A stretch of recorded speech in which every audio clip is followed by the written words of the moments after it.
This is Outrageous History.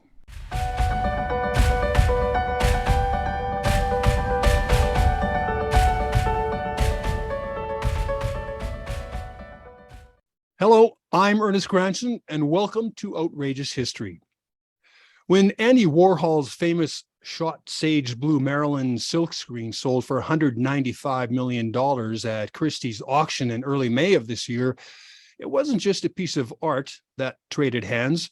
You could say it was possibly the highest profile work of an artist who has joined the realm of cultural symbols. In this case, it would be the symbol of those years of the late 1950s and early 1960s, although Warhol's influence in the art world continued well into the 1980s. Just about any Warhol creation is sought after by dealers and collectors. Richard Polsky is one of those. He's also an author, and two of his books, I Bought Andy Warhol and I Sold Andy Warhol Too Soon, detail his eventual successful search to own a Warhol piece, and then his somewhat regretful decision to sell that piece. Richard is now called upon to authenticate Warhol's works and those of other contemporary artists. Richard is here with us today from Santa Fe, New Mexico, and thanks for being here with us today, Richard. Hey, how you doing? So, Richard, you're not only an admirer of Andy Warhol's pieces, but you were and are involved in that somewhat hazy world of the art markets. You followed the evolution of value for Warhol's work and works of other contemporary artists. Now, considering that Warhol has become such a symbol of contemporary culture, how do you rate his work compared to others, say Jackson Pollock? Well, you know, it's so hard to rate artists. I mean, you can rate them on whose work is worth the most money, who had the most influence on art history, who influenced other artists. It always comes down to influence, in my opinion. But this might be a bold statement, but I think Warhol's the most important artist of the 20th century. And that includes Picasso, it includes Pollock, David Hockney, a lot of great artists. But that's, of course, a subjective opinion.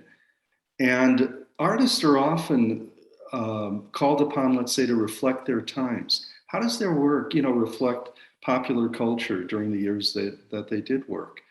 And if you look at Warhol, I mean, it's almost like the Beatles, exponentially. It just keeps getting bigger each year. And he was just so ahead of the curve. Pretty interesting.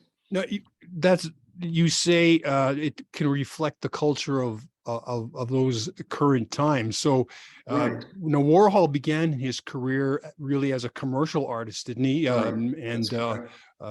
He was creating, amongst other things, he was creating window displays for department stores in the 1950s after he moved to New York from his hometown of Pittsburgh.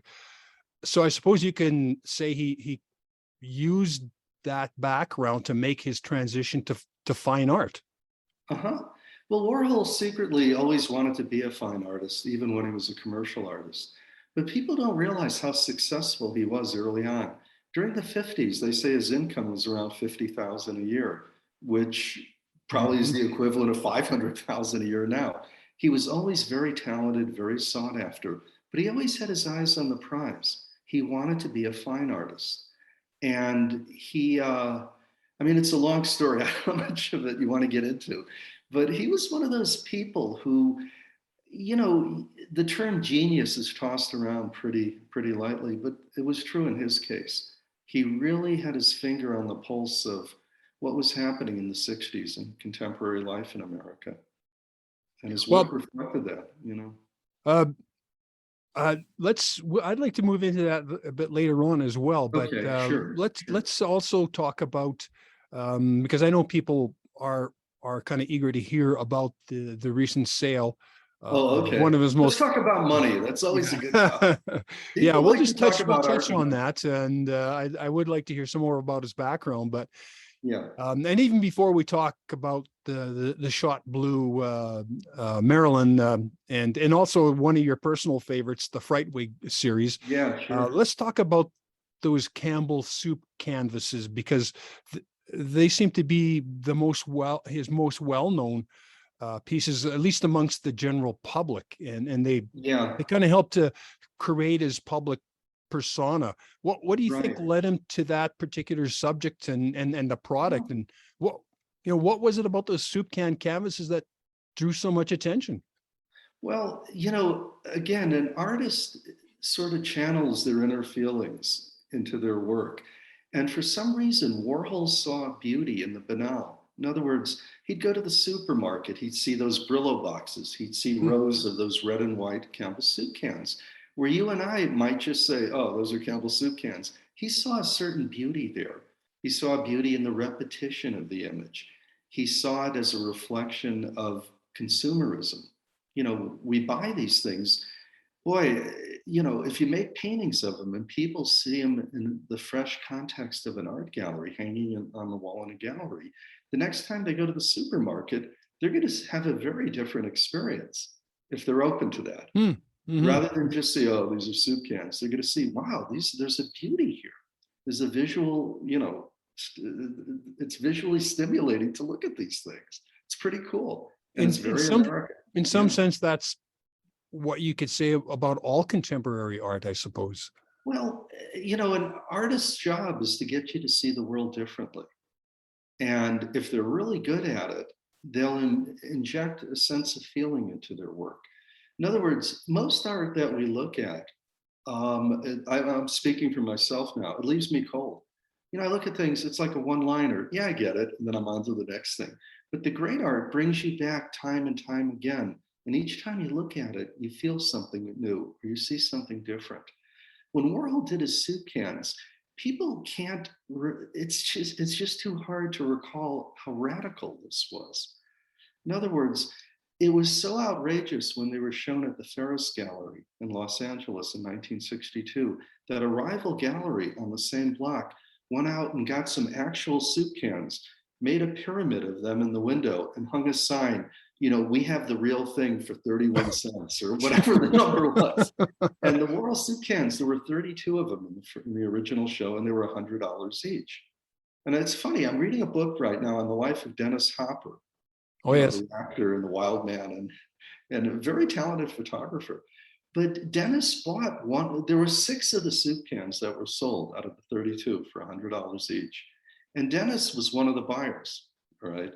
And at the end of the show, Irving Blum, who was the proprietor of Ferris Gallery, had a moment where he's like, why did I keep all 32 together?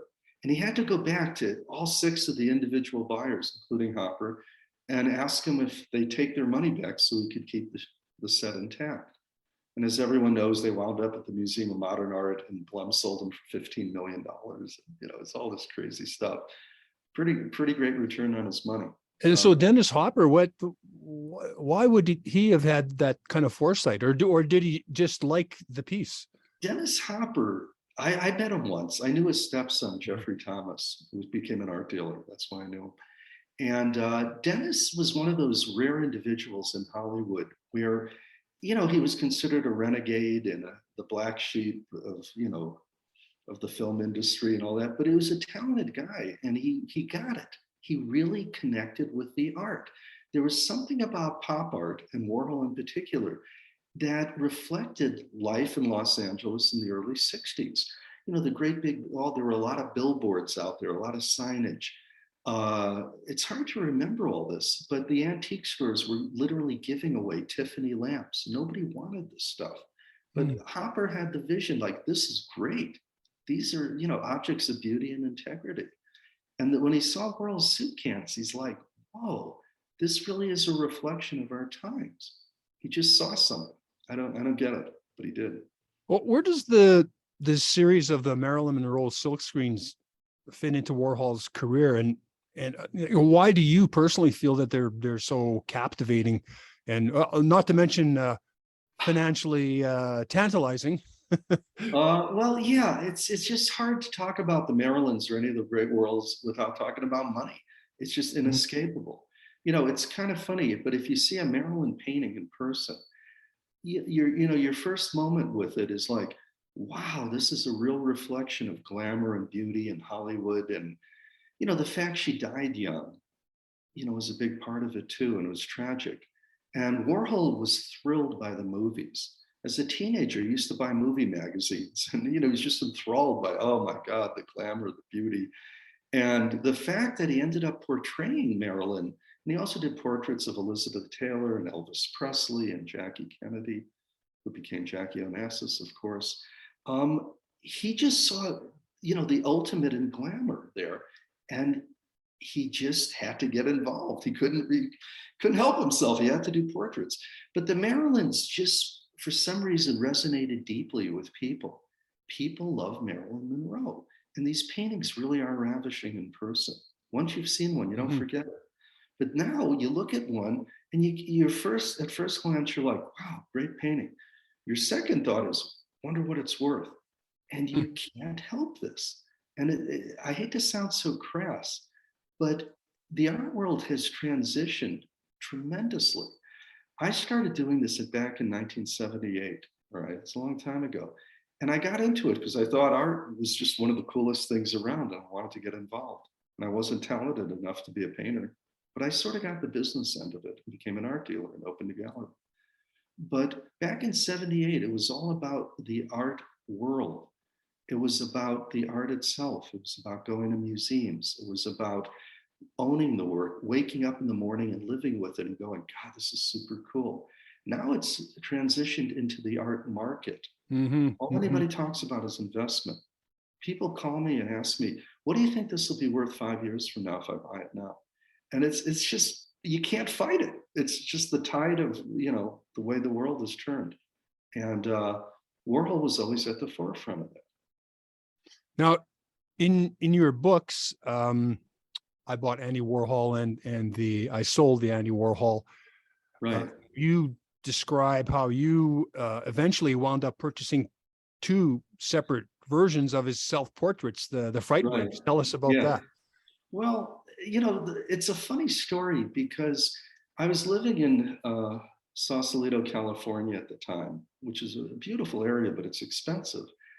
And like everyone in California, I soon became obsessed with thoughts of real estate and how do you buy a house.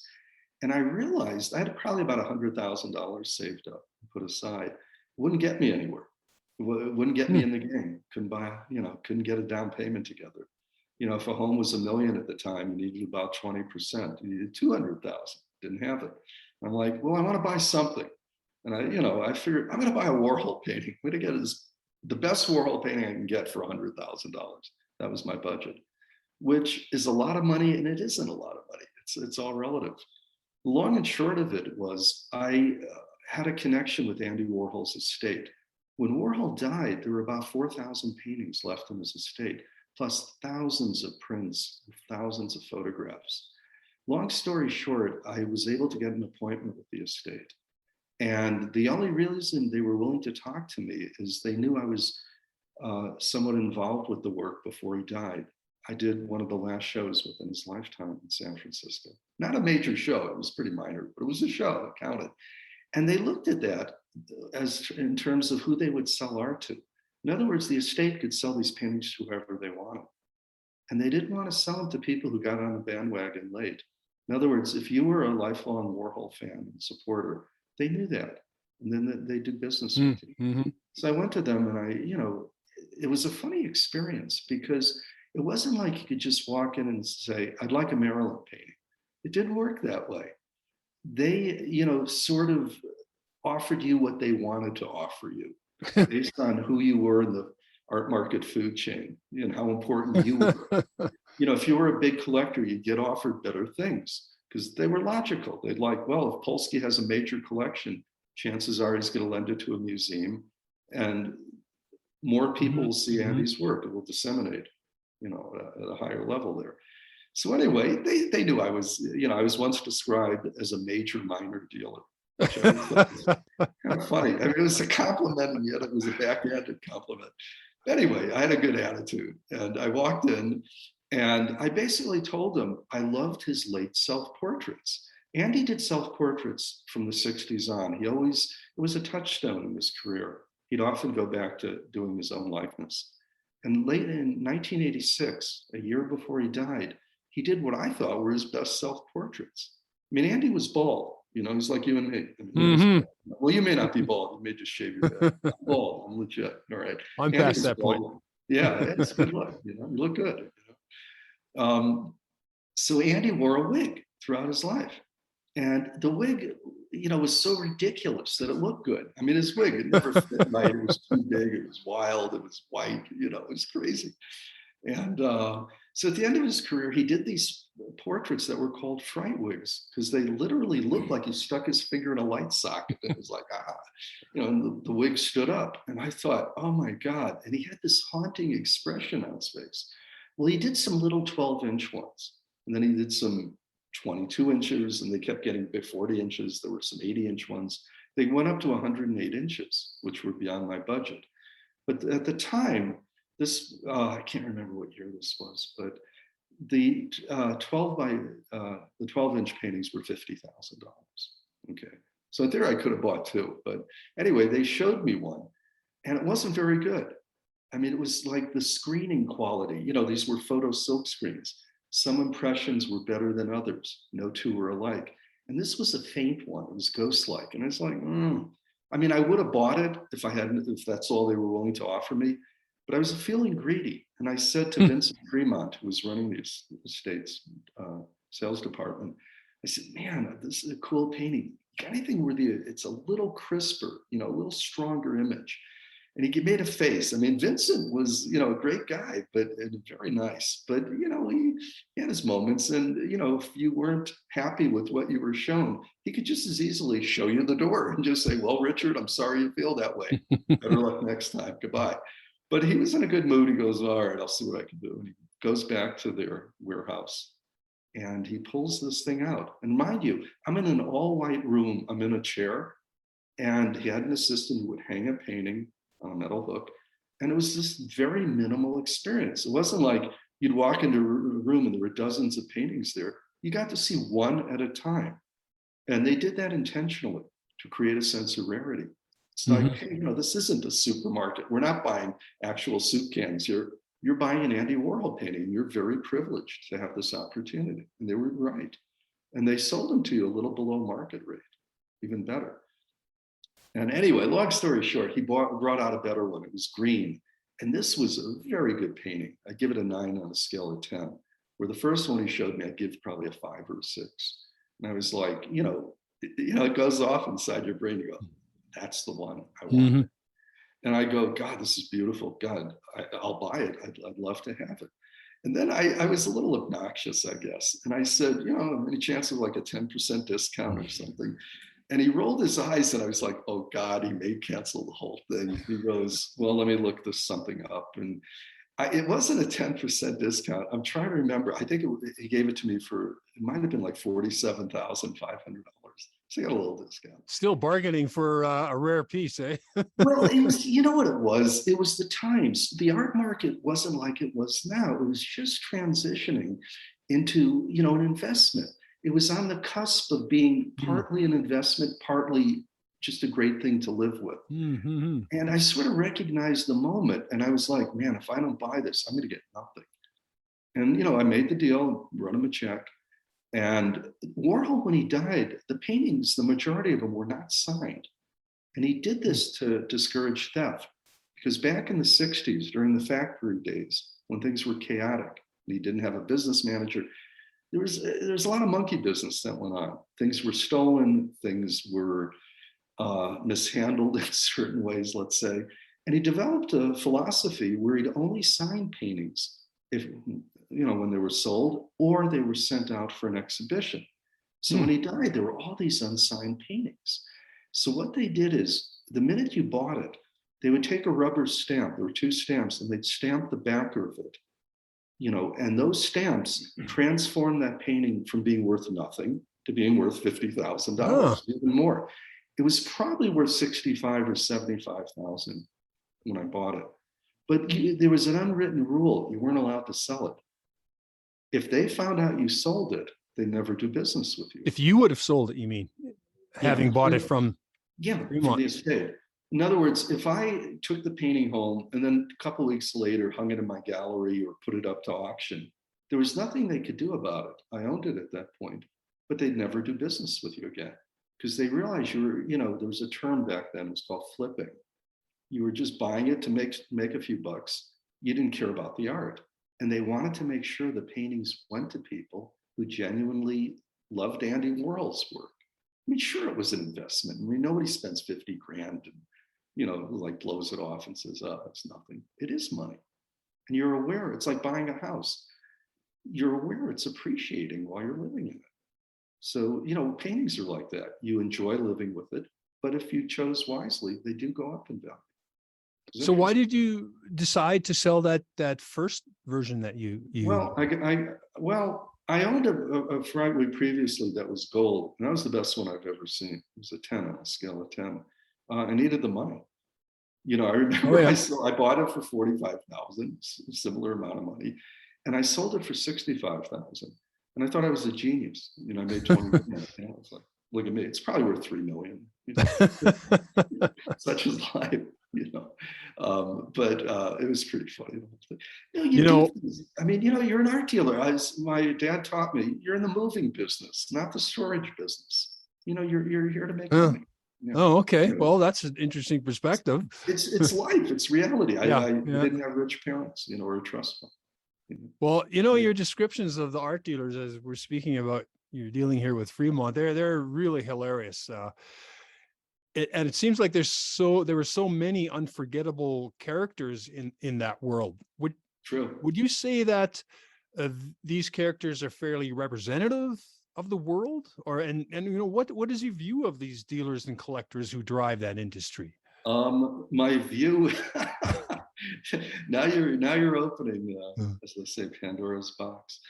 You got to understand, if you go back to square one, the art world's unregulated, which means anyone can become an art dealer. Do you realize tomorrow you could say, oh, I've had enough of doing these podcasts. I'm going to become an art dealer. And all you have to do is find a space, paint the walls white, you throw a plant in the corner and you hang some pictures. You're an art dealer. And the public has no idea. Do you know anything about art history? Do you have taste? Do you have business ethics? Maybe, maybe not. Maybe you're good at this, maybe you're not. It doesn't matter. The bottom line is anyone can do this. Doesn't mean you're going to be good at it, but it's like, to become a doctor or an attorney, you have to pass, go a lot of schooling, got to pass tough exams. I mean, not to make fun of people who do hair and nails, but to do that, you have to be licensed. But to sell you a $1 million painting, no, it's a free-for-all. As a result, the art world attracts a lot of characters. Most of them, I'd say 90% of these people come from wealthy families, and their families back them. Or maybe they made money in another business and decided this would be more fun. So you're dealing with a lot of people who just don't know anything. It's hysterical. And the conversations I have, it's like, oh my God. I mean, I'm sort of old school. I go back to the days of, you got into this because it was just a cool thing and you thought art was great and you wanted to be part of it. Like being a rock guitarist. Well, yeah, I mean, anything in the arts, you don't get into it to make money. You get into it because you're compelled to do so. It's a passion. You can't help yourself. You think, this is the coolest thing I've ever seen. I want to be part of this. And you hope for the best. But nowadays, I mean, they have like terms, the new term is an art advisor. What is an art advisor?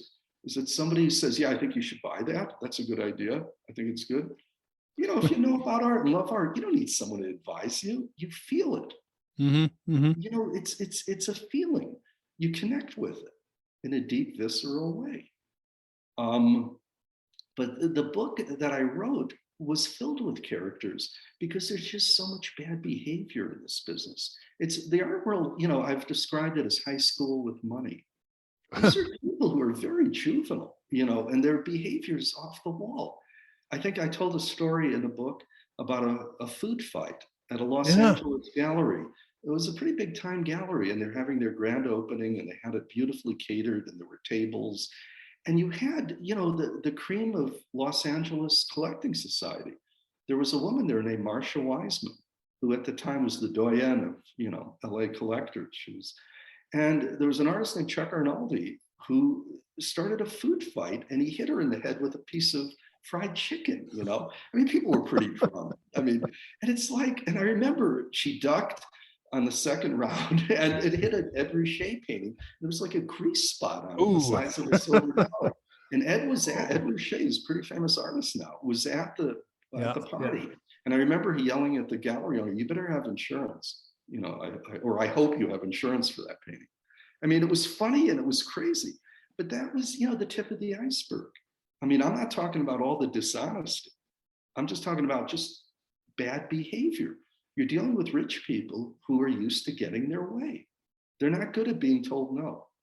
They want what they want, and you better get it to them if you're an art dealer, or you're not going to stay in business.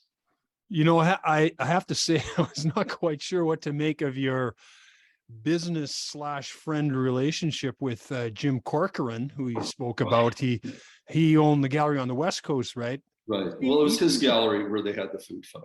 Okay. Oh, okay. And he seemed to play a major role in your career during the 1980s, but you also seemed to enjoy yanking your chain. Well, Jim was a major dealer, and we did business together. But there's just so many characters, and it's not.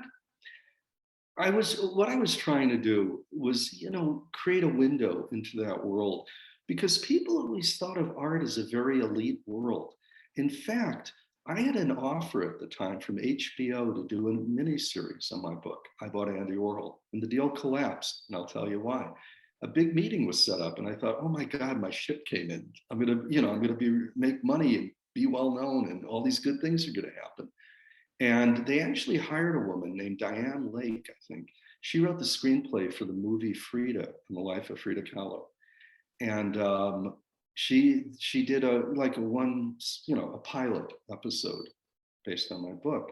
So a big meeting was set up. My literary agent was there, HBO's reps were there, Diane Lake was there, and I was there, and I was like, oh my God, this is it. And like I said, the whole thing fell apart, because ultimately the HBO people, home box office was huge at the time. I mean, now you have Netflix and all these streaming companies. It's not as big. But they said, we're concerned that this is a series about the art world, and it's going to be too elitist. Might do well in California, might do well in New York, but what about the rest of the country? They don't care about art. And then one of the HBO guys, one of the executives says, I noticed no one gets killed in your book. Nobody's murdered. Nobody. And I had a great line. I said, well, there's a lot of character assassination that goes on. But they weren't amused. They were like, no, we don't think it'll play. Oh my gosh. And that was the end of the meeting. It was like, oh my God. Because the art world was, quote, too elitist. All right, it's changed since then. So, Richard, you when you talked about the substantial peaks and valleys of the art market through the 1980s and 1990s, there was a lot of change between those two decades. Can you tell us about those decades and also about the following decades, and then the current state of the art market, as you call it? Right. Well, briefly, the art market peaked in 1989, and then it crashed 1990, 1991.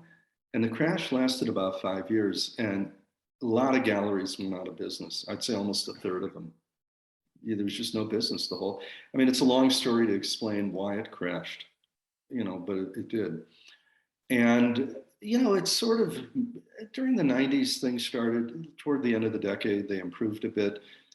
The 2000s improved a bit. And again, around 2008, during the mortgage crisis, I don't know what it was like in Canada, but in America, there was a brief panic around 2008 where I wouldn't say it was the end of capitalism, but people were concerned that the economy was in big trouble. And briefly, for about a year, the art actually, in my opinion, went down in value a bit because there were less buyers for it, less competition. But it came back strong by 2009, 2010. It was just a blip. And I would say that marked the point where art did become a bona fide investment. Mm-hmm. You had financial advisors advising, as they say, high net worth individuals to not only include stocks, bonds, real estate, and so on in their portfolio, but buy a painting or two, a blue chip painting. Because it was obvious that, art like any collectible, it fluctuated in value. Some years it was trendy, some it wasn't, but it was here to stay by then. By 2010, art was here to stay. And people like myself who had gone through a crash were leery of that. We were like, wait, I've seen what can go wrong, when you can't give paintings away. But there were a lot of new money coming in. And a lot of it had to do with, tech money. A lot of people say people in Ah, technology don't buy art. Yes and no. A lot of them don't. I think a lot of them were more interested in getting, vacation homes and Teslas at the time, and whatnot. But there was just a lot of new millionaires and billionaires being minted, and just a lot of money was coming into everything. It wasn't just art; it was real estate too. The way the art market works, in my opinion, is people buy art when their homes are going up in value. Because when their homes go up in value, they feel smart and they feel successful. hmm. And I mean, maybe that's very simplistic. I'm not an economist, but I've noticed a correlation between them. And homes were going up in value, and people were feeling good, and they're still feeling good. I just recently moved to Santa Fe like 4 or 5 months ago and bought a home here. And it was like, because I couldn't buy a home in Sausalito, I was still renting there. And it was like one day my wife says, I'm so sick of paying someone else's mortgage. We got to do something. Mm-hmm. I always loved Santa Fe. But that aside, I noticed that when you own a home and you go on Zillow, the service which tells you what your Yeah. home is worth, and you see, wow, it went up $10,000 this month, you feel really smart. You did nothing. What did you do? You bought it, and the bank owns it, there's a mortgage on it, whatever. But that aside, you can see how it works with the big collectors who own real estate in the Hamptons and have a place in Manhattan. And the stuff is, it just keeps going up and up. And it relaxes them. They're like, yeah, I'm comfortable spending a lot of money on a painting. It just adds to my wealth and my prestige. Again, Mm-hmm. oversimplistic, Mm-hmm. but there's truth to this. So I don't know. I mean, I've done this 44 years, and I've witnessed how it was. Let's just say it was inconceivable that a Warhol Marilyn would bring 195 million. It didn't Mm-hmm. work that way. I mean, real quick illustration. I was friends with a guy named Ivan Karp, who ran Leo Castelli's gallery. Ivan was credited as discovering Andy Warhol and bringing him to Castelli's attention. And in recognition for doing this, Andy would occasionally give Andy, or I should say, Andy would give Ivan a free painting from time to time. And he did give him a Marilyn. Warhol did a small series of small Marilyns. They were 20 by 16 inches. And a lot of them were named after lifesaver candies, the flavors like cherry Marilyn, Oh, licorice Marilyn. right. Ivan got a red one. And he told me a story where in the 70s, he sold it for $18,000. And he used the money to buy a loft in Soho across the street from his gallery. And that painting now is probably worth 25, 30 million. And before Ivan died a few years ago, we were talking about this. And he said to me, he talked this way, Polsky, it was inconceivable that a Warhol Marilyn would be worth millions of dollars. And he was right. You just couldn't envision these things. I mean, my wife would say to me, why did you sell your green fried wig? Why did you sell your gold one? You made nice money on it, but God, you would have, been able to buy the house outright rather than get a mortgage on it if you had kept these things. And I can't explain it to her. It wasn't that I was stupid. It just didn't work this way. It'd be like, I don't know what the analogy would be, explaining to somebody how you couldn't imagine the vast wealth that. Yeah, that's right. Just take a look at any piece of artwork right now and make your prediction. It made no sense. So when I sold it, my second book was I sold it too soon. That painting I told you I bought for what was it, 47.5. Yeah. I think it brought 325 at Christie's. And my profit was probably 250,000. I had to pay a lot of taxes on it. But it was like, oh my God, do you know how much money that was? I mean, when you grow up middle class, that's a lot of money. But if I'd kept it, it would have been worth 10 times that now. It's the way it goes. You do what you do at the time. I needed the money. I was, I was married to a very high maintenance woman. And this is a great line. I don't know if I should put it out there, but she, and she was pushing me to sell the painting. And she finally said, "What would you rather look at, your painting or me?" And I was like, "Oh Oops. my God." I was obviously married to the wrong woman at the time, but that was my own stupidity. And I sold it, and we made nice money. And the book talks about her taking 5,000 from it, buying a Chanel jacket on the day we sold it. And even that didn't make her happy, but that's another story. But anyway, here we find ourselves. It's okay. Life goes on. That's the way it went. Well, so through the years, you've been recognized as a leading authority on Warhol's works and others of other major contemporary artists. And currently, you not only work in facilitating transactions for dealers and auction houses and collectors, but you also authenticate the artwork of these artists. I've always wondered how someone can actually verify with certainty whether a piece has been created by a specific artist or if it's been forged. Okay. Well, that's true. About 8 years ago, I realized I was in an interesting position because in 2011, 2012, the Andy Warhol Art Authentication Board went out of business, and they were sponsored by his estate. And there were other major estates, Jean-Michel Basquiat, Keith Haring. Again, lots of fakes by all three of these artists, and their authentication boards went out of business because everyone got tired of being sued by disgruntled collectors when their paintings were turned down. And it was like a domino effect. Liechtenstein, Isamu Noguchi, a few years earlier, Jackson Pollock's board went out. It's always the same reason. They didn't want the liability issues. And because I had written these Warhol books, maybe once a month I'd get a call from someone and said, "Hey, I've got this, painting of, Chairman Mao, and I want to verify that it's real. Can you help me? Do you know who does this? You wrote this book. Do you know anything?" And I didn't know where to send people.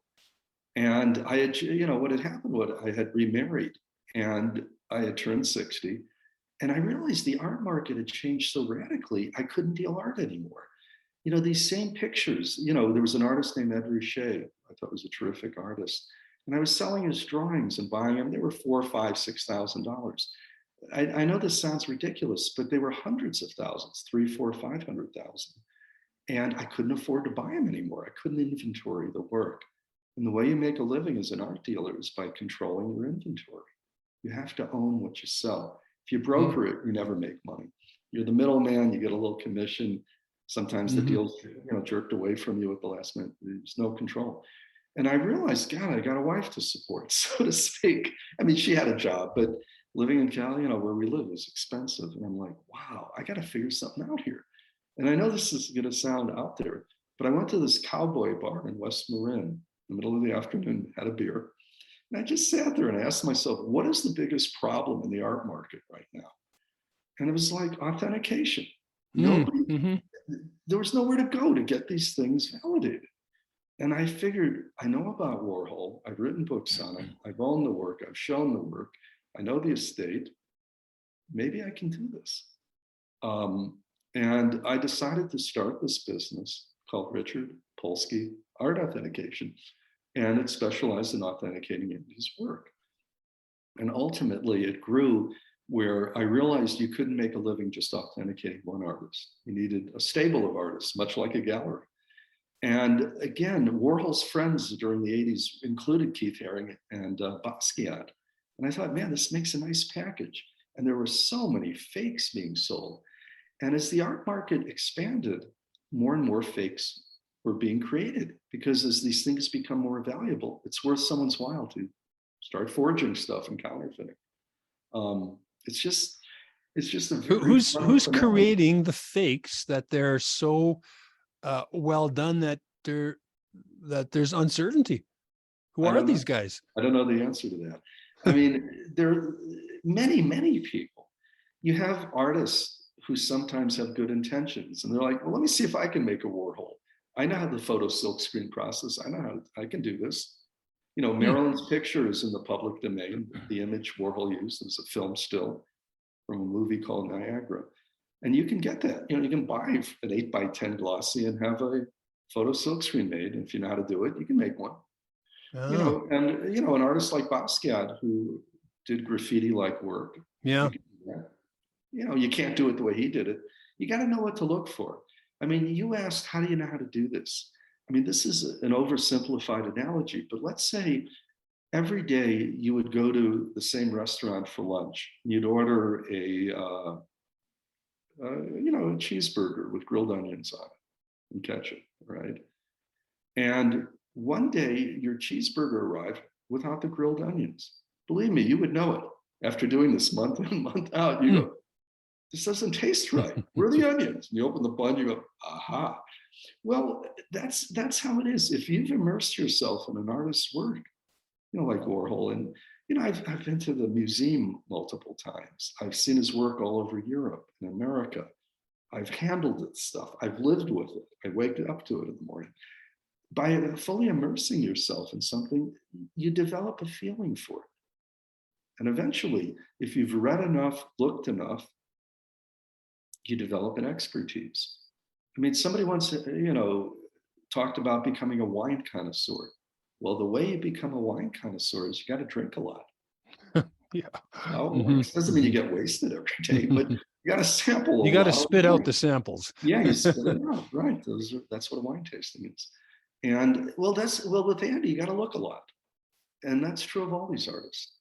So, here's a question that could also be opening up Pandora's box, but what's your opinion of the newest form of art investment, the NFTs? I mean, would you have any plans in getting involved in something like that? No. I find it kind of boring because it has nothing to do with art. It's only about money. And I know enough about it, but it doesn't interest me. I think it's absurd. But if there's a way to make money, someone will figure something out. And that's okay. It's what makes the world go round. And my guess is people who got in on it, at the beginning of it, which is pretty recently, probably made some money. But the money, it's all traded in cryptocurrency. And that fluctuates every day, every minute. It goes up and down the value of Bitcoin and these other currencies.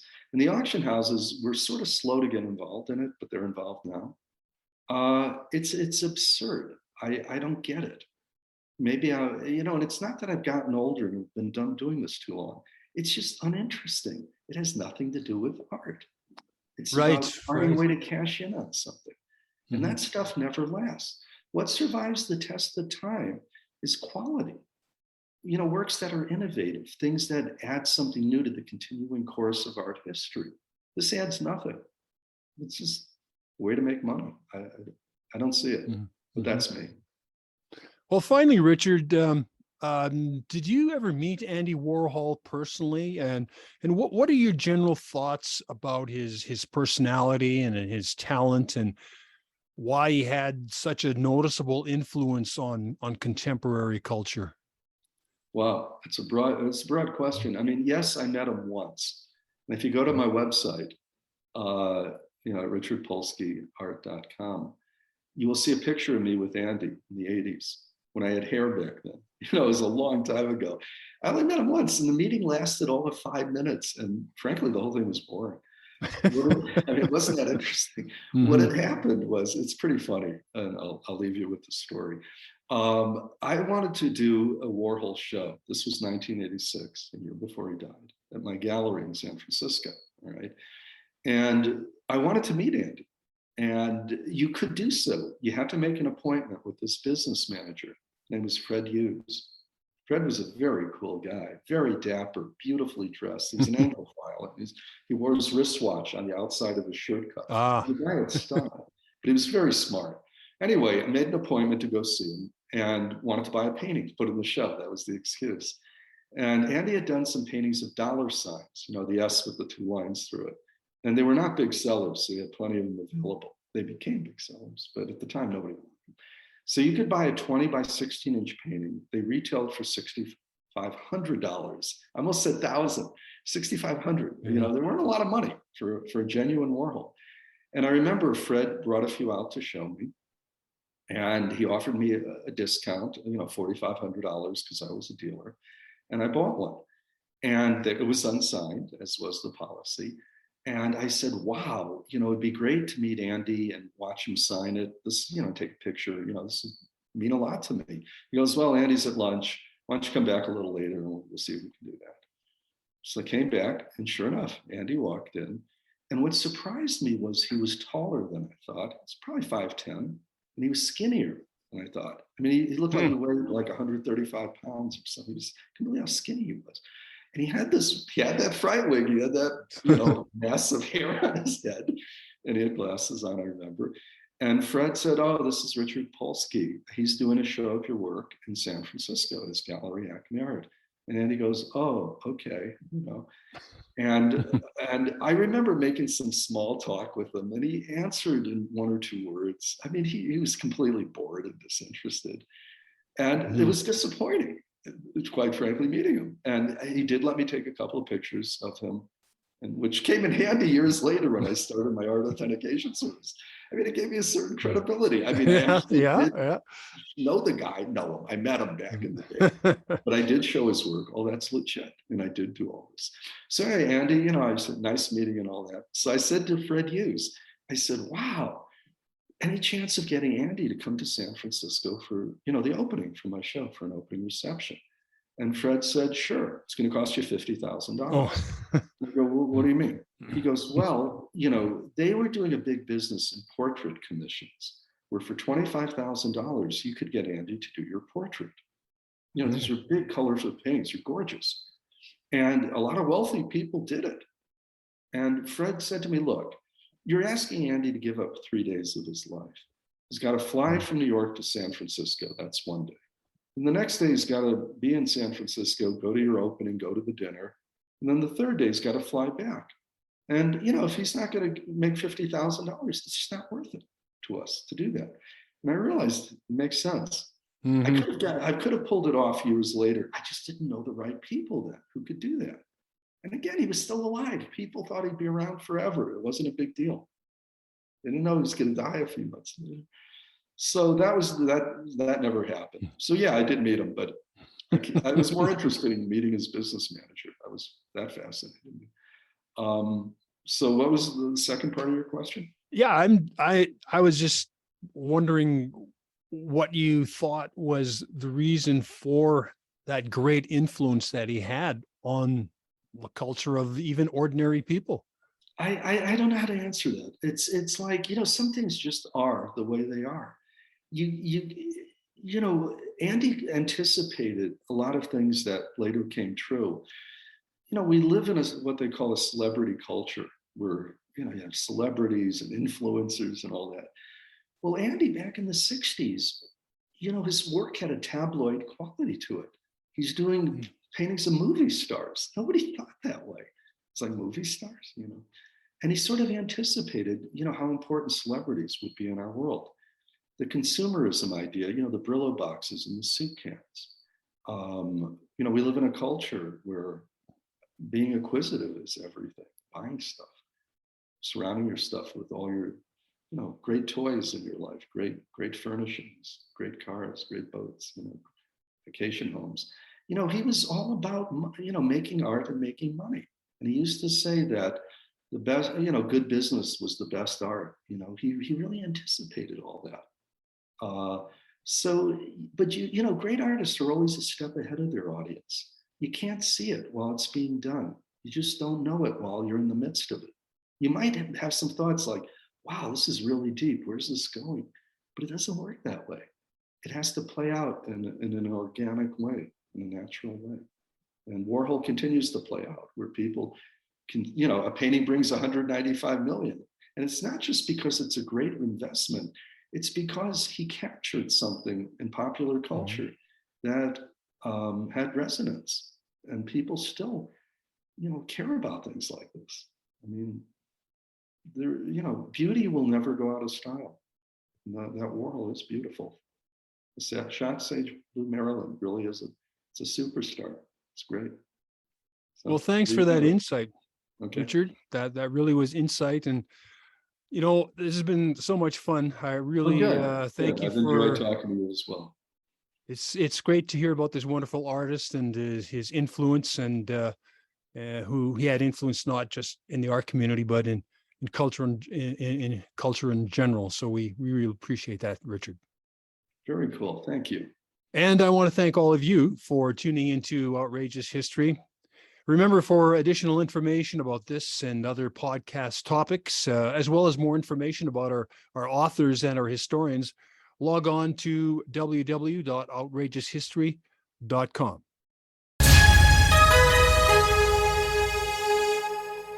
Outrageous History is produced by Northern Flicker Media.